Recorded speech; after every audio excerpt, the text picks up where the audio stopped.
Good day to all of you. Welcome to Weekends with Alex Witt. Just past 1 p.m. here in the east, 10 a.m. out west. Let's get to what's happening right now out there. 24 days in counting before we could possibly go over the fiscal cliff. And both sides are reacting this weekend. But one prominent Democrat today is suggesting he's more confident a fiscal cliff deal will get done. 3 days ago, I would have said that the chances of something being worked out were at best 20%. I feel a little bit more comfortable believing that something is going to be worked out, and I'd give it about a 70% chance. The fact that Boehner and the president have pretty much gotten to a point where they'll be sitting down trying to work this out, as opposed to a lot of cooks in the kitchen, I think that's helpful. The president has the upper hand on the politics right now. I mean, there are more people who make less than there are in the top 1%, top 5% or whatever, but will it create jobs? And while the president has spent most of this negotiation process talking about taxes, he hasn't talked about cuts as much as we want to see. Joining me now, congressional reporter for Roll Call, Meredith, and Washington bureau chief for USA Today, Susan Page. Welcome, ladies. Good to have you both. Thanks for having us. So, Susan, you heard Congressman Cummins there say that he now gives the deal a 70% chance of happening, as opposed to just a few days ago when it was like 20. Is that what you're hearing in Washington? I think there is increasing optimism, although not certainty, that they're going to reach a deal before we head off that mythical cliff at the end of the year. You know, the two people who matter are now talking to one another, John Boehner and President Obama. All the other players, you know, they have parts in these plays, but the central role is clearly, can these two guys come to a deal that's acceptable to both of them, and then can they turn around and sell it, especially for John Boehner, to those conservatives in the House Republican caucus. Meredith, Nancy Pelosi chided House Republicans on Friday for allowing Congress to return home instead of debating a deal. Take a listen to this. This is a moment of truth. The clock is ticking. Christmas is coming. The goose is getting fat. But in many homes across America, it's a very, very lean time. You know, earlier, Meredith, I spoke with Democrat John Yarmouth of Kentucky, and he told me he believes that John Boehner cut away a workday this week and will be cutting away a workday next week because he wants to get obstructionist GOPers, those to the way right, out of the way so that he can actually get a deal done. Do you think there's any creds to that? I don't know. I think it actually creates a bigger optics problem for the Republican Party than not. I think to not have them in Washington, even though rank and file members aren't the players at the table, like Susan just said, you want to appear like you're working. We have 2 weeks until Christmas. Obviously, the kind of issues that are at stake here hit everyday Americans in their pockets. And so to go home, to go back to your districts instead of being here, even if that has no real political function, doesn't really look great. And so I think for the Speaker to let his members go home leaves him vulnerable for Nancy Pelosi to make the exact claims that she did. And so for whatever it's worth, I think that politicians, in the one way in which they're like reporters, really like deadline pressure, and I think that this is just ramping it up. Yeah, well, that's for sure. Hey, Susan, Politico writes about the possibility of a so-called 37% solution, and here's how this would work. The George W. Bush era tax rate on the upper income Americans, that's 35%.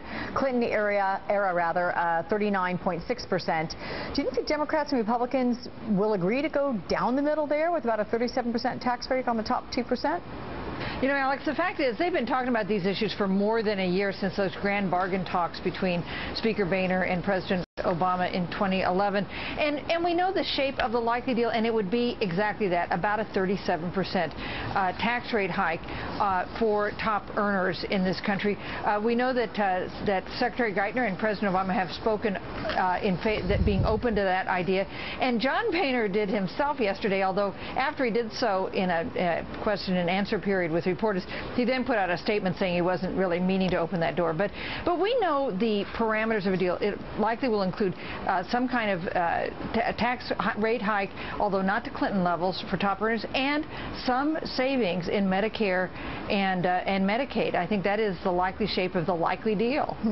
Meredith, Louisiana's GOP Governor Bobby Jindal wrote an op-ed this week, and here's what he said, quote, "At present, any reading of the headlines over the past week indicates that Republicans are fighting to protect the rich and cut benefits for seniors. It may be possible to have worse political positioning than that, but I'm not sure how."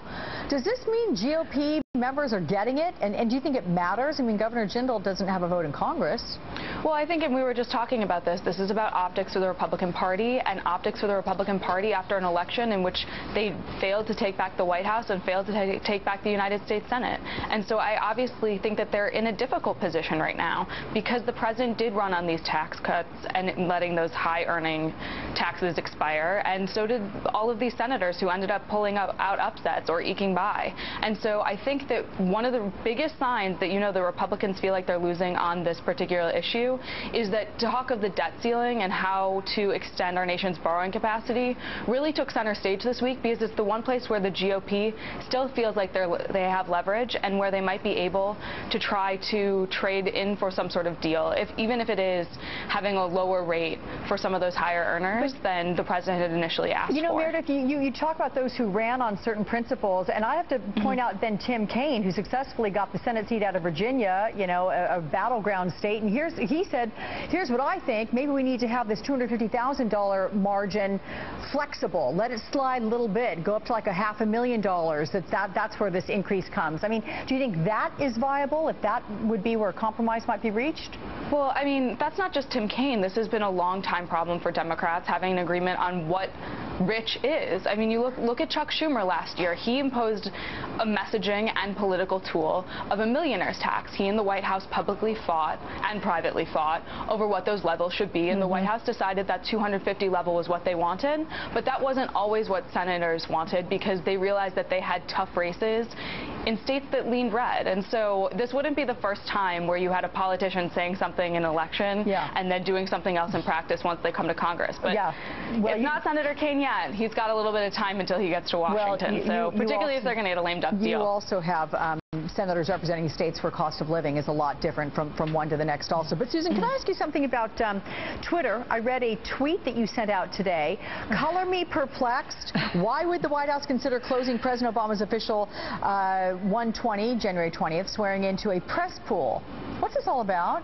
Well, the Presidential Inaugural Committee put out a list this year, this week, that described the inauguration ceremony, the formal one, the official one, which takes place on Sunday, as being private. And when press people ask about what the private meant, they said a decision had not been made yet on coverage for that ceremony. That's not the big public one that takes place on Monday, the 21st, but the official one on Sunday. And I don't understand why there is any discussion if the president's inauguration, official inauguration, is not a public event.